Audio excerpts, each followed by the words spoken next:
Next part naman, since dito ay meron na tayong create, right click natin ang shoe, add, view. So, add ulit. This part will be for edit naman.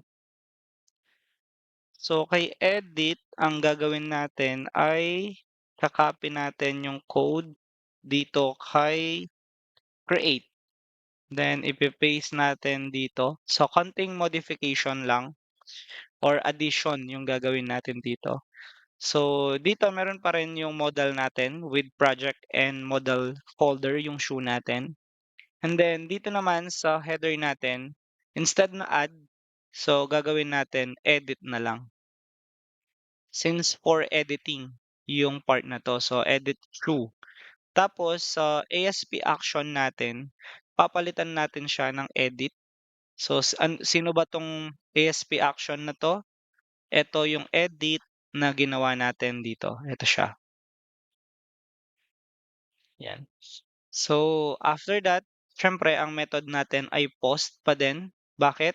Kasi we need to save yung edit na ginawa ng user natin. So, below ng form natin, maglalagay tayo ng input type, and then ang type natin dito will be hidden. So, meron kasi tayong i-hide na input field, and yun yung tinatawag natin na ASP4 ID. So, bakit naka-input type yung ID pero naka-hidden naman siya? Meron kasi mga section ng program natin na hindi puwedeng i-directly change ng mga user natin, and one of those are ID. So, hindi siya puwedeng pakialaman ng mismong mga user natin. Only the back-end programmer yung pwedeng mag-change nito, or sabihin na natin yung mismong admin.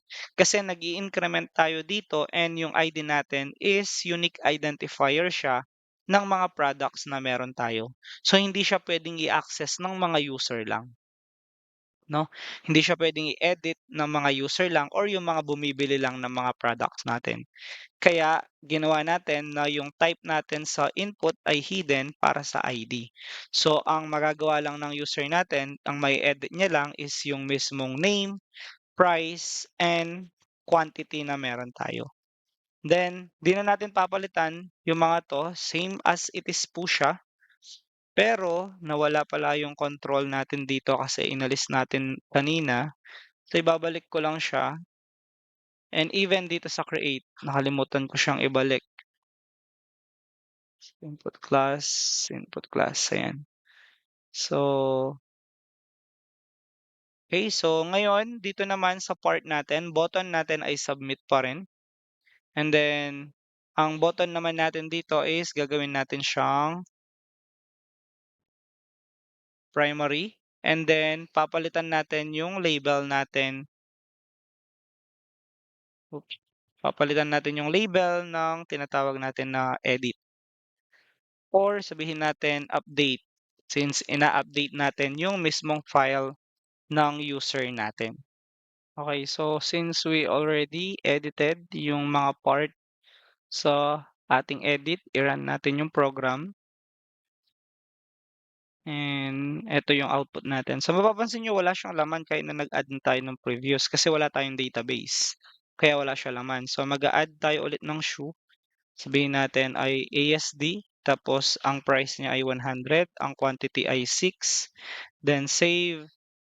Ayan, so ayan yung sample output natin. So we will click yung edit kasi na-add naman natin yung program natin sa edit. So mapapansin nyo, same pa din yung output niya, di ba? So yung button kanina, pinalitan lang natin siya ng update. Okay, so kung mapapansin nyo, ang difference ng button natin dito is primary. And yung sa kabila natin will be success. Ito yung difference nila. Kapag inalis natin yung class na primary, tignan nyo ano yung difference pag wala siyang ganun. So, i-rerun ko siya ngayon. Pag nag-add tayo, for example, yan, tapos ang price niya ay 500, ang quantity niya ay 7. Save. Pag nag-edit ka, mapapansin mo, yung button mo is gray na lang siya, wala siyang bootstrap, wala siyang design. Okay? So, ang purpose nun is, of course, to give design sa mismong button natin. Kaya nilalagyan natin siya ng button primary. So, yun yung difference nila. So, kapag binigay ko sa yung file na 'to, try to navigate it, pag-aralan mo ano yung mga changes na mangyayari every code na aalisin mo. So, isa yun sa advantage na magagawa mo dito. Okay, so let's update yung program natin. Kanina yung quantity natin 7 siya, gagawin natin 10. Then we'll update the program and then yan, quantity natin 10 na. So if you want to make yung price natin into 1,000, so ang gagawin natin ay 1,000. Save, pansin nyo 1,000 and then since ang pangalan ay we, papalitan natin siya ng Nike for example, update Nike. So ngayon yung program natin meron na siyang add and then update. Next part will be yung delete naman natin.